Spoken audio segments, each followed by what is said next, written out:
Ang mabuting balita ng Panginoon, ayon kay San Juan.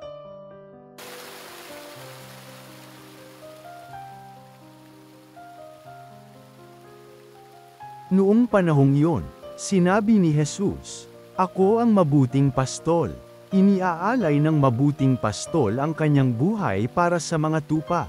Ang upahan ay tumatakas, kapag nakikitang dumarating ang asong gubat. Iniiwan niya ang mga tupa, palibhasay hindi siya pastol at hindi kanya ang mga tupa. Kaya't sinisila ng asong gubat ang mga ito, at pinangangalak. Tumatakas siya palibhasay upahan lamang at walang malasakit sa mga tupa. Ako ang mabuting pastol.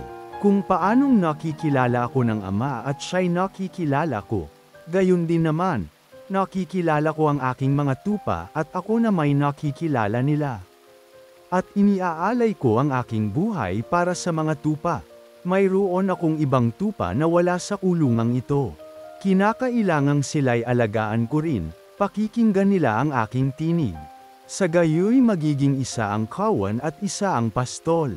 Dahil dito'y minamahal ako ng Ama, sapagkat iniaalay ko ang aking buhay, upang ito'y kunin kong muli. Walang makakukuha nito sa akin, kusa ko itong ibinibigay.